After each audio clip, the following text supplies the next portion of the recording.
Assalamualaikum warahmatullahi wabarakatuh. Perkenalkan, nama saya Zaskia Tasya Syafira dengan nomor NPM 202023036 dari Fakultas Ekonomi Program Studi Akuntansi. Pada kesempatan ini, saya akan menyampaikan resume materi dari buku auditing atau pengauditan karya Mulyadi, mata kuliah pengauditan. Dosen pengampu Dr. Marina Puspita, SIP, MA. Buku ini membahas secara sistematis konsep, prinsip, dan tahapan pemeriksaan laporan keuangan yang dilakukan oleh akuntan publik. Penyusunan resume ini bertujuan untuk memberikan gambaran yang utuh mengenai proses audit, mulai dari pemahaman dasar tentang profesi akuntan publik dan etika profesi, hingga pembahasan teknis mengenai perencanaan audit, risiko audit, pengendalian internal, audit sampling, serta audit dalam lingkungan sistem informasi komputer. Laporan keuangan merupakan bentuk pertanggungjawaban manajemen atas pengelolaan sumber daya perusahaan. Informasi yang disajikan di dalamnya digunakan oleh berbagai pihak seperti investor, kreditur, dan pemerintah sebagai dasar pengambilan keputusan ekonomi. Oleh karena itu, laporan keuangan harus disusun secara wajar dan dapat dipercaya.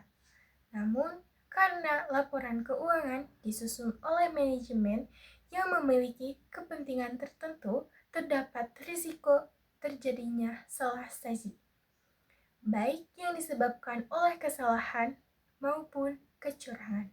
Kondisi ini menimbulkan kebutuhan akan pihak independen yang mampu memberikan penilaian objektif terhadap kewajaran laporan keuangan, yaitu akuntan publik melalui proses auditing.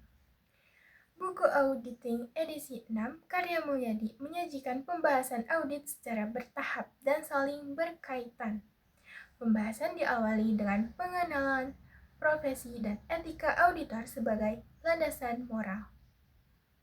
Kemudian dilanjutkan dengan aspek teknis seperti bukti audit dan dokumentasi.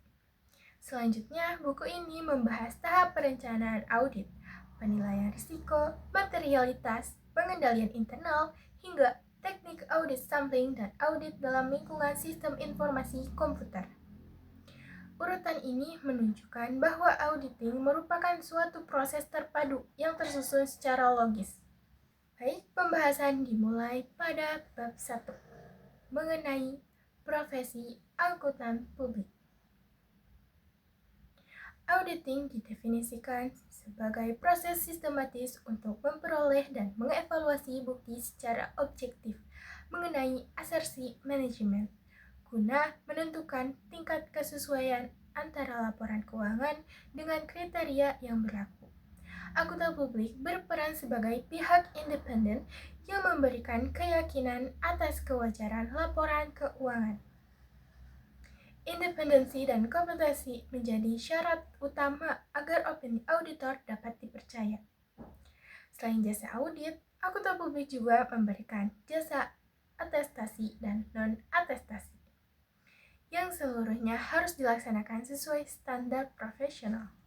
Setelah memahami peran akuntan publik, di dalam bab 2 ini membahas etika profesional sebagai landasan moral dalam pelaksanaan audit. Auditor tidak hanya dituntut memiliki kemampuan teknis, tetapi juga integritas dan tanggung jawab kepada kepentingan publik. Prinsip etika profesional meliputi integritas, objektivitas, kompetensi profesional, kerahasiaan, dan perilaku profesional. Prinsip-prinsip tersebut diatur dalam Kode Etik Ikatan Akuntansi Indonesia dan menjadi pedoman bagi auditor dalam menjalankan tugasnya. Selanjutnya, dalam bab 3 membahas bukti audit sebagai dasar utama dalam penarikan kesimpulan auditor. Bukti audit harus cukup dan tepat agar opini yang diberikan dapat dipertanggungjawabkan. Pengumpulan bukti berfokus pada asersi manajemen seperti keberadaan, kelengkapan, penilaian, hak dan kewajiban, serta penyajian dan pengungkapan. Bukti audit diperoleh melalui berbagai proses audit seperti inspeksi, observasi, konfirmasi, permintaan keterangan, dan prosedur analitis. Bukti dan prosedur audit yang telah dilakukan kemudian didokumentasikan dalam kertas kerja audit yang dibahas pada bab 4. Dalam bab 4 ini, kertas kerja audit mencerminkan seluruh proses audit yang dilakukan auditor, mulai dari perencanaan hingga penarikan kesimpulan. Kertas kerja harus disusun secara sistematis dan jelas karena berfungsi sebagai dasar review, penilaian mutu, serta referensi audit pada periode berikutnya. Seluruh informasi dalam kertas kerja bersifat rahasia dan menjadi tanggung jawab profesional auditor. Sebelum audit dilaksanakan, auditor harus menentukan kelayakan suatu perikatan, bagaimana dibahas dalam bab 5 ini. Penerimaan perikatan audit mempertimbangkan integritas manajemen klien, risiko bisnis, serta kemampuan auditor untuk melaksanakan audit secara kompeten dan independen. Kesepakatan antara auditor dan klien dituangkan dalam surat perikatan audit yang menjelaskan ruang lingkup pekerjaan, tanggung jawab masing-masing pihak, dan bentuk laporan audit. Setelah perikatan diterima, audit tidak langsung dilaksanakan, melainkan direncanakan terlebih dahulu sebagaimana dibahas dalam bab 6 ini. Perencanaan audit bertujuan agar audit dapat dilakukan secara efektif dan efisien. Auditor harus memahami bisnis klien, lingkungan industri, serta sistem pengendalian internal untuk menentukan strategi audit dan menyusun program audit sebagai pedoman pelaksanaan pemeriksaan. Dalam perencanaan audit, auditor juga harus mempertimbangkan risiko audit yang dibahas dalam bab 7 ini. Risiko audit merupakan risiko auditor yang memberikan opini tidak tepat atas laporan keuangan yang mengandung salah saji material. Risiko audit terdiri dari risiko bawaan, risiko pengendalian, dan risiko deteksi. Auditor menyesuaikan sifat, waktu, dan luas prosedur audit untuk menekan risiko audit ke tingkat yang dapat diterima.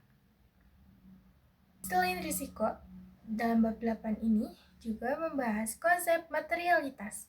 Materialitas berkaitan dengan tingkat kepentingan suatu salah saji dalam laporan keuangan. Suatu informasi dianggap material apabila dapat mempengaruhi keputusan pengguna laporan keuangan. Penetapan materialitas didasarkan pada pertimbangan profesional auditor dan digunakan sebagai dasar dalam perencanaan serta evaluasi hasil audit. Kemudian dalam bab 9 ini membahas pengendalian internal yang dirancang untuk melindungi aset perusahaan, menjamin keandalan informasi akuntansi, dan meningkatkan efisiensi operasional. Auditor perlu memahami dan mengevaluasi pengendalian internal untuk menilai tingkat risiko pengendalian. Hasil evaluasi ini mempengaruhi luas pengujian substantif yang akan dilakukan. Karena keterbatasan waktu dan biaya, auditor sering menggunakan audit sampling sebagai yang dibahas dalam bab 10 ini. Dalam bab 10 ini, audit sampling memungkinkan auditor menarik kesimpulan berdasarkan sebagian data yang mewakili populasi. Sampling dapat dilakukan secara statistik maupun non-statistik dan harus dievaluasi secara cermat agar kesimpulan yang diambil tetap andal. Pembahasan terakhir terdapat pada bab 11, yaitu mengenai audit dalam lingkungan sistem informasi komputer. Perkembangan teknologi informasi menuntut auditor untuk memahami sistem yang digunakan klien dalam memproses data keuangan. Auditor perlu mengevaluasi pengendalian umum dan pengendalian aplikasi untuk menilai risiko audit. Pemanfaatan teknologi dalam audit dapat meningkatkan efektivitas dan efisiensi proses pemeriksaan. Baik, sebagai penutup, dapat disimpulkan bahwa buku Auditing Karya Mulyadi menyajikan proses audit secara terstruktur dan saling berkaitan, mulai dari landasan profesi dan etika hingga penerapan teknik audit modern. Pemahaman yang utuh terhadap seluruh tahapan audit ini diharapkan dapat membantu mahasiswa memahami auditing tidak hanya secara teoritis, tetapi juga sebagai proses profesional yang bertujuan untuk meningkatkan keandalan laporan keuangan dan menjaga kepercayaan publik. Demikian resume materi ini saya sampaikan. Terima kasih atas perhatian bagi audiens yang mendengarkan. Wabillahi taufiq wa hidayah. Wassalamualaikum warahmatullahi wabarakatuh.